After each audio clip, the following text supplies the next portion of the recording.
এবছরে দুদিন সরস্বতী পুজো পড়েছে, 2 তারিখ আর 3 তারিখ। 2 তারিখে দুপুর 12:30 নাগাদ শ্রীপঞ্চমী লেগেছে, আর 3 তারিখে সকাল 9টায় ছেড়ে যাবে। তাই ঠাকুরমশাইয়ের সময় নেই। সরস্বতী পুজোটা না সকালে হলেই ভালো লাগে, কারণ ছোটোবেলা থেকে সরস্বতী পুজো করে এসেছি সকালে। আর এইবার এমন একটা সময় পড়েছে যে ঠাকুরমশাইয়ের হাতে সময় নেই বলে সন্ধ্যের সময় পুজো করতে হলো। 2 তারিখে 7:30টার সময় ঠাকুরমশাই এসে পুজো করে দিয়ে গেছেন। আর দধিকর্মা আমি ঠাকুরমশাইকে দিয়েই করি, যেহেতু সকালবেলায় ওনার প্রচুর পুজো আছে, উনি আসতে পারবেন না, অনেক দূরে উনি থাকেন, বললেন আপনি করে নেবেন। তাই সকালবেলা স্নান টান করে দেখো আমি মা সরস্বতীর কাছে চলে এসেছি। আর মেয়েটা থাকলে ভালো হতো, মেয়েটার আজকে অফিস ছুটি পায়নি, সেই কারণে আমি একা করছি। নিজে কখনো উলুধ্বনি দিচ্ছি, কখনো শাঁখ বাজাচ্ছি, সবই একা করছি। আর বাড়ির বাচ্চারা থাকলে না ভালোই লাগে, বাচ্চার জন্যই তো সরস্বতী পুজো করা। তো যেহেতু মেয়েটা নেই সেই জন্য একটু অসুবিধাই হচ্ছে, ভালো লাগছে না আর কি, একা একা করছি তো পুজোটা।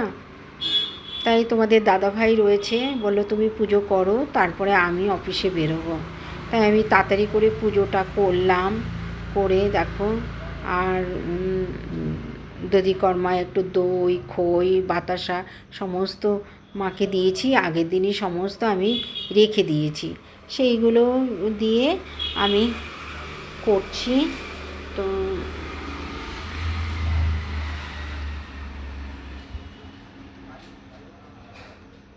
এখন সব গুছিয়ে গাছিয়ে দিয়েছি, এবার একটু ধুনো দিয়ে একটু আরতি মাকে করি, করে তারপরে আমি তো সেরকম কিছুই জানি না, মন্ত্রতন্ত্র এগুলো ঠাকুরমশাইরা জানেন, এসব কিছুই জানি না, শুধু মাকে ডাকছি, ঠাকুর মা সরস্বতী তুমি আমার মন্ত্রতন্ত্র কিছুই জানি না, তুমি আমাকে যেইভাবে করাবে আমি ঠিক সেইভাবেই করব। তাই যতটা পারছি আমি করছি। তো রিতার খুঁটিনাটিতে সকলকে অনেক অনেক স্বাগত। আশা করি তোমরা ভালো আছো, সুস্থ আছো। আমিও তোমাদের ভালোবাসায় খুবই ভালো আছি। তাই দেখো একটু ধনুচু দিয়ে একটু আরতি করলাম, একটু ঘন্টা বাজালাম, এই করছি আর কি। তাই সেরকম গুছিয়ে করতে পারছি না, কারণ ঠাকুরমশাইরা পরিপাটি করে করে। তো এই বছর ওনার একদম সময় নেই বলে আমাকে বললো এইভাবে এইভাবে করবেন, কোনো অসুবিধা নেই, আমি তো বিধান দিয়ে গেলাম, তো আপনিই করবেন। মেয়েটা সরস্বতী পুজোর দিন খুব মজা করে, কিন্তু এবছর আর করতে পারলো না, অফিসের ঝামেলা রয়েছে। কালকে মোটামুটি উপোসই ছিল, আজকে একটু আমার সঙ্গে একটু মজা করবে সরস্বতী পুজোতে, সেটা আরও করতে পারলো না, কারণ অফিসে এতটাই চাপ যে যেতেই হবে। আর এইবার দেখো সমস্ত করে এবার ঘরের লক্ষ্মীকে পুজো দিতে চলে এলাম। তো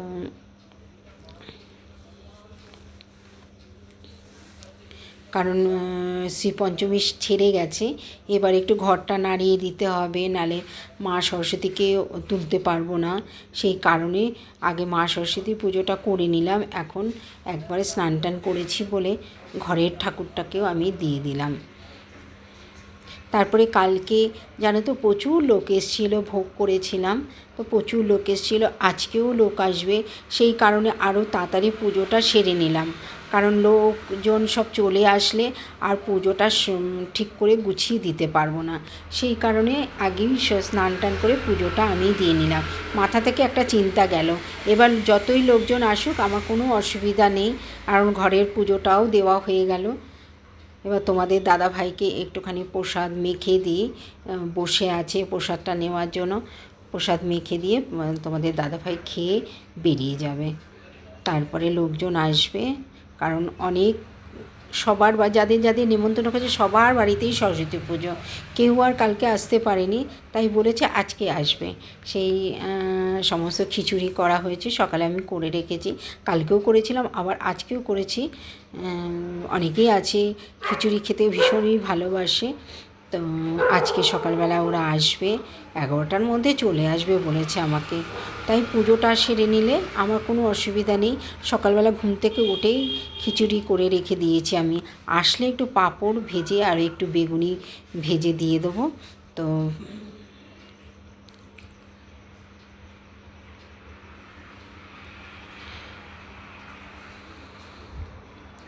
আমাদের সরস্বতী পুজোটা আগে করতাম না, মেয়ে আমাকে বাধ্য করেছে। কারণ ছোটোবেলায় না লোকের বাড়িতে গিয়ে অঞ্জলি দিত, খুব খারাপ লাগতো আমার। তো মেয়ে যখন একটু বড় হয়েছে বলছে, মা আমাদের বাড়িতেই পুজো করো, আমি আর কোথাও যেতে পারবো না। সেই বছর থেকে আমাদের বাড়িতে পুজো শুরু হলো। সরস্বতী পুজোটাই খুব ধুমধাম করে হয়, আর লক্ষ্মী পুজোও করি আমি। লক্ষ্মী পুজো আর সরস্বতী পুজোটাই আমি বাড়িতে করি, আর অন্য পুজো সেরকম একটা হয় না আমার। লক্ষ্মী পুজো বেশ ধুমধাম করে করি, আর সরস্বতী পুজোটাই হয় আমাদের বাড়িতে। আর অন্যান্য আসলে কি আমার শ্বশুর বাড়িতে জানো তো পুজো করার নিয়ম ছিল না, তাই পুজো আমি করতাম না, একটু ভয় ভয় পেতাম। কিন্তু আমাদের যত আত্মীয়স্বজন আছে বলছে পুজো করো তুমি, আমরা বলছি কোনো অসুবিধা নেই। তো সেই বছর থেকে আমি পুজো করতাম, কারণ আমাদের বাপের বাড়িতে না বিশাল মন্দির আছে, সেখানেই সব সময় পুজো হয়। তো আমার শাশুড়ি মা যখন আমাকে দেখতে গেছেন তখন বলছে যে, বাবা এরকম পুজো আর্চার বাড়ির থেকে মেয়ে যাবে, আর আমার বাড়িতে কোনো পুজো হয় না।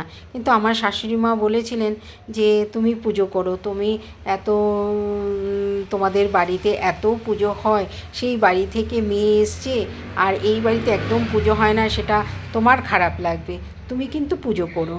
তা কিন্তু কিছু কিছু ঘটনার জন্য আমি একটু ভয়ই পেতাম, পুজো করতে ভয় পেতাম, যে কি জানি কোনো রকম যদি আপদ বিপদ হয়, সেই কারণে আমি একটু ভয় পেতাম। কিন্তু আমাদের যত গার্জিয়ান আছে, মানে আত্মীয় স্বজন, তারা বললো কোনো অসুবিধা নেই, তুমি করো পুজো, পুজো করা তো বাড়িতে ভালো, আর তোমাদের বাপের বাড়িতে এত পুজো হয় আর তুমি এই বাড়িতে একদম পুজো করবে না, সেটা কেমন, করো, কোনো অসুবিধা নেই।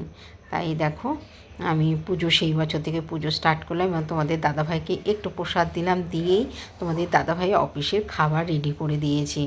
তা খেয়েই তোমাদের দাদাভাই বেরিয়ে যাবে। একটু ভাজা করে দিলাম, ডাল করে দিলাম, আর দেখো আমাদের বাড়িতে লোক চলে এসছে, সেই একসঙ্গে দেখো আমাকে ছাড়া খাবেই না, সেই খেতে বসে পড়লাম দুজনে মিলে,